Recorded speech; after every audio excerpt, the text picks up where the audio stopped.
Comme vous le savez, dans un contexte marqué par des tensions très fortes sur le marché de l'immobilier, de pénurie de logements, en particulier de logements abordables, mais aussi, on le voit à l'échelle du pays et du territoire, de logements publics suffisants pouvant répondre aux besoins de nos habitants. La ville s'est dotée d'un certain nombre d'outils lui permettant de pouvoir répondre et de fixer les grands axes de sa politique en matière de logement. Le premier, évidemment, le plan local d'urbanisme, le PLU, que nous adoptons en 2018 à Montreuil, qui a été ensuite entériné en 2020 avec l'élaboration du PLU intercommunal, mais aussi le programme local de l'habitat intercommunal que nous avons adopté collectivement en 2016. Et je voudrais d'ailleurs à ce sujet répondre à une remarque sur le rythme de croissance de la ville. C'est justement parce que le rythme de croissance de la ville avait été considéré par notre majorité de l'époque, à laquelle bon nombre d'élus participaient, y compris des élus aujourd'hui dans l'opposition, que nous avions fait le constat que plus de 1100 logements quasiment par an était totalement insoutenable pour la collectivité.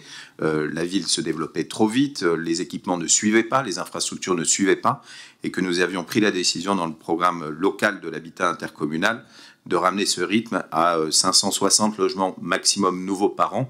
Et c'est un objectif aujourd'hui que nous avons atteint, qui d'ailleurs nous permet de pouvoir répondre aux enjeux de la prospective scolaire.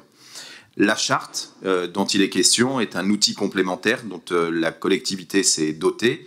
Elle constitue un support dans une relation d'urbanisme négocié entre la ville et les différents opérateurs qui souhaitent développer des opérations sur notre territoire. Je rappelle que ce partenariat et cette charte a vocation à s'appliquer dès lors que nous avons des opérations qui dépassent le seuil des 8 logements ou présentant un caractère stratégique patrimonial particulier, ou de plus de 500 mètres carrés de SDP, de surface de plancher, de logement ou d'activité.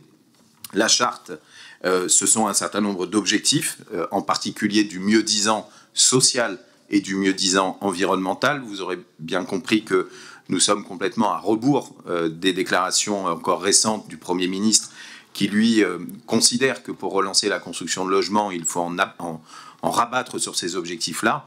Or, en rabattre sur ces objectifs-là, c'est éloigner du logement abordable la plupart des habitants qui ont vraiment besoin de l'accès au logement. Et c'est aussi créer plutôt des cages à lapins plutôt que de créer du logement digne de ce nom et répondant aux enjeux notamment environnementaux qui sont devant nous. Au-delà donc du PLU, notre charte fixe un certain nombre d'objectifs que nous souhaitons partager avec les différents opérateurs sur la qualité architecturale, l'insertion urbaine, la diversité du tissu urbain qu'il faut respecter, sur la qualité des logements. On est passé par le Covid et donc on ne vit plus son logement comme on le vivait avant la période Covid. Il y a aussi les phénomènes de décohabitation qui amènent à penser l'aménagement des logements différemment. C'est l'innovation également, d'un point de vue notamment énergétique ou d'un point de vue de la circulation de l'air dans les logements. Un point particulier sur lequel je voudrais insister, vous avez eu l'occasion de prendre connaissance de cette charte donc actualisée, c'est que depuis la précédente donc, que nous avions adoptée en 2022, notamment sur la question des prix plafonnés que l'on essaye d'imposer ou d'amener les opérateurs à accepter le plafonnement des prix pour avoir du logement abordable, nous appliquons la même règle aux bailleurs sociaux puisque nous avons pu constater sur le territoire qu'à l'exception de l'OPH qui jouait le jeu, notamment dans les opérations qu'on appelle en VFA, donc où l'OPH prend des logements fabriqués par des opérateurs privés, on avait une forme de spéculation de la part d'un certain nombre de gros bailleurs sociaux qui faisait qu'on avait du logement social qui ne répondait absolument pas aux besoins réels des habitants de notre territoire. Donc le plafonnement des prix s'applique également pour les bailleurs sociaux, donc sur le social comme sur l'accession sociale à la propriété.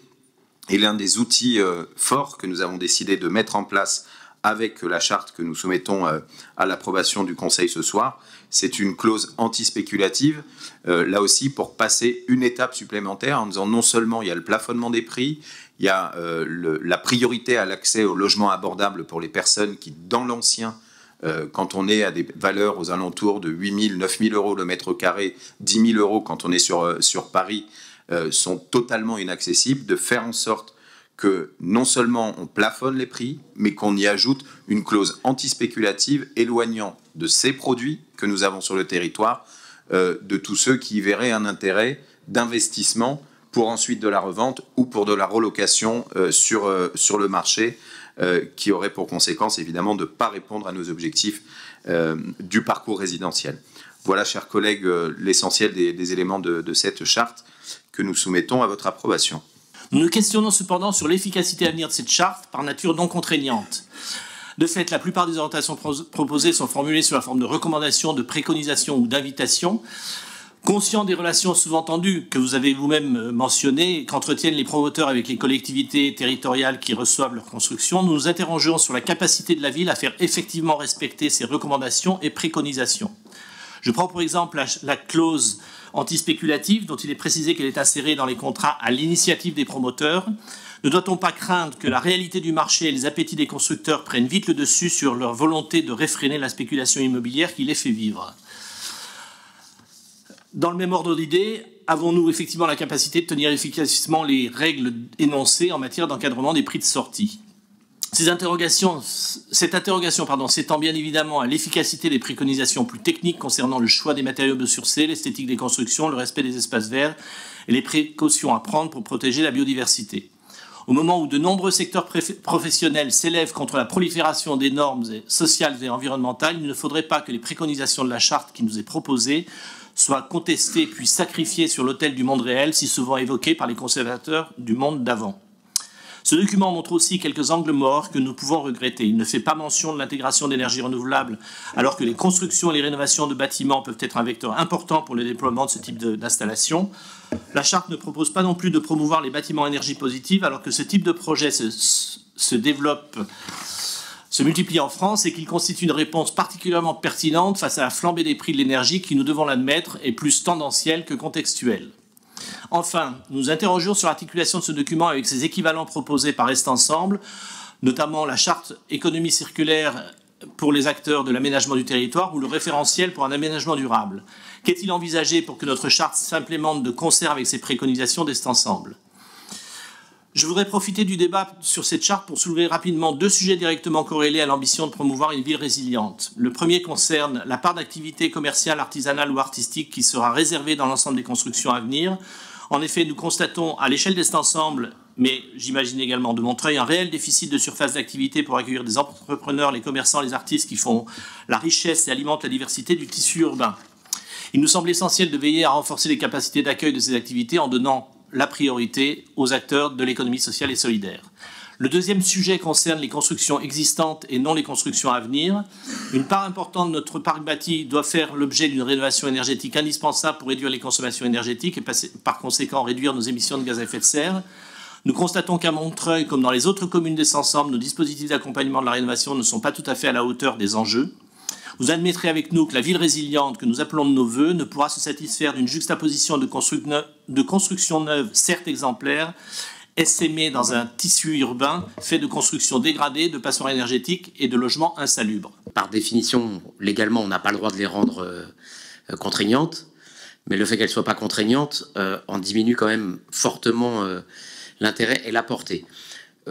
J'avais posé des questions et eu des réponses en commission technique permanente par le premier adjoint, qui a effectivement confirmé qu'il n'y avait pas d'aspect contraignant, que ces chartes étaient en fait données en fait, aux opérateurs ou potentiels opérateurs, mais qu'il n'y avait même pas de signature formelle, et que donc c'était un peu quand même à l'aune de leur volonté. Et puis, on peut imaginer de leur nécessité de négocier certaines choses avec la collectivité qui, du coup, peut être dans un dialogue peut-être plus ferme sur un certain nombre de données de cette charte. Ce qui est un peu dommage, c'est que, du coup, on ne fasse pas d'évaluation, en fait, de ce que ces chartes, dans leurs diverses versions, ont permis d'avoir. Est-ce qu'on a une capacité à dire, finalement, il y a un certain nombre d'éléments de ces chartes qui ont été pris à bord par les opérateurs qui savent maintenant qu'ils doivent faire ça s'ils veulent faire quelque chose à Montreuil, ou des éléments, et on peut imaginer par exemple sur le prix, ça doit être compliqué, le prix de sortie, où pour le coup on a beaucoup de mal, parce que voilà, la loi du marché, hélas, s'impose parfois plus que les desiderata et les chartes des collectivités locales. Du coup, ce serait bien qu'on ait une capacité en fait à évaluer en fait au bout d'1 an, 2 ans, 3 ans peut-être cette charte pour savoir ce qu'elle a réussi à produire et ce sur quoi on n'arrive pas en fait à infléchir les choses. Y compris peut-être pour essayer d'obtenir dans d'autres sphères, enfin peut-être par la voie législative, des choses plus, pour le coup, contraignantes. Et le fait de pouvoir montrer, quand on fait une charte, parce que souvent on nous répond, les libéraux nous répondent, laissez faire, le marché, tout ça se régulera tout seul. Bah non, quand ça ne se régule pas tout seul, et qu'on peut le montrer en disant, on a fait une charte, et vous voyez ça, là-dessus, ça ne marche pas, ça peut être aussi un point d'appui pour dire, vous voyez bien qu'il faut donc légiférer là-dessus. Comme ça ronronne un peu et que j'ai envie d'être un peu taquin, comme il a été beaucoup cité de gens, mais pas un seul communiste dans cette... Voilà, on a cité l'abbé Pierre, Saint-Exupéry, Jaurès, sans le nommer. Je vais du coup parler du camarade Zinoviev, qui, pour ceux qui connaissent un peu l'histoire du mouvement ouvrier, avait rédigé, on dit qu'il avait rédigé les 21 conditions permettant d'adhérer à la 3e internationale. Et ce qu'on sait depuis, c'est qu'il y avait une 22e condition secrète, qui était la non-appartenance à la franc-maçonnerie. Et ben, j'ai l'impression qu'il manque la 22e condition secrète de cette charte, qui est le fait de verser son obol au fonds de dotation Montreuil Solidaire, qui est quand même, à mon avis, l'élément principal pour pouvoir contractualiser avec la ville. Mais bon, évidemment, on ne peut pas l'écrire dans la charte, mais je pense que c'est la 22e condition secrète du camarade Gaylor dans cette charte. Je partage ce qui a été dit par Bruno, ce que vous reprenez avec vos mots et vos habitudes, Pierre Cerne, mais sur la notion de l'opposabilité ou pas. Les premiers qui nous attaquent sur ce sujet-là, en règle générale, c'est la Fédération des promoteurs de l'immobilier, qui vient nous expliquer, mais de quoi vous vous mêlez? Pourquoi vous la ramenez alors que nous avons le Code de l'urbanisme et le PLU? Eh bien, pour une raison simple, c'est qu'à chaque ville, à chaque territoire, ses spécificités, à chaque équipe municipale aussi ses ambitions, qui ne se retrouvent pas forcément dans ces documents-là, mais qui, parce que nous les inscrivons et que nous les posons noir sur blanc, ça ne se passe pas dans des négociations dans les couloirs. C'est écrit, c'est public, c'est adopté par le conseil municipal et nous faisons de ces orientations sociales, environnementales, d'accessibilité, d'exigence notamment sur la question des énergies, un document de référence sur ce sur quoi nous voulons faire bouger les lignes. Comment on le mesure? Pourquoi, pour la 3e fois, nous revenons devant la séance du conseil municipal?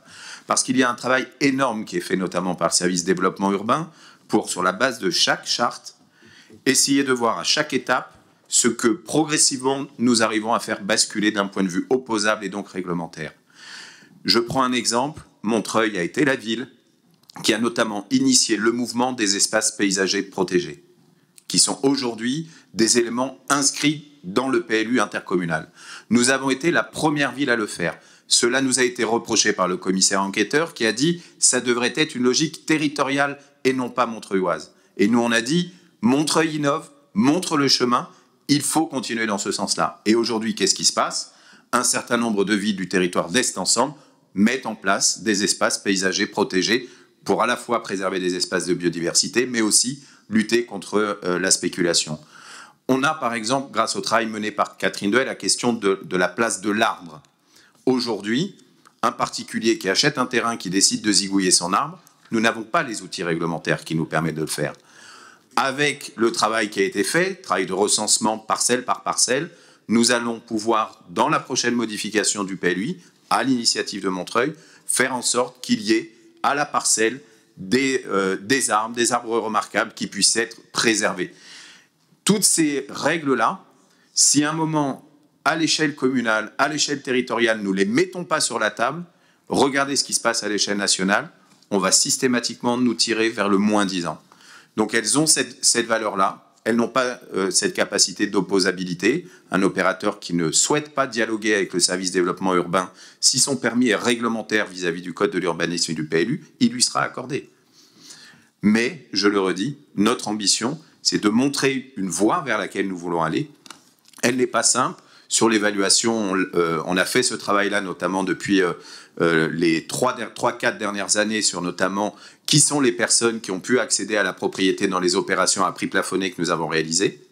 Combien avons-nous pu constater de reventes après la date de commercialisation, pour nous permettre à la fois de savoir est-ce qu'on répondait à notre objectif, c'est-à-dire permettre aux habitants de notre territoire d'accéder à un logement abordable. Je le redis, aujourd'hui, dans l'ancien, les ventes que l'on voit à 8 000, 9 000 euros dans le bas Montreuil, c'est totalement inaccessible.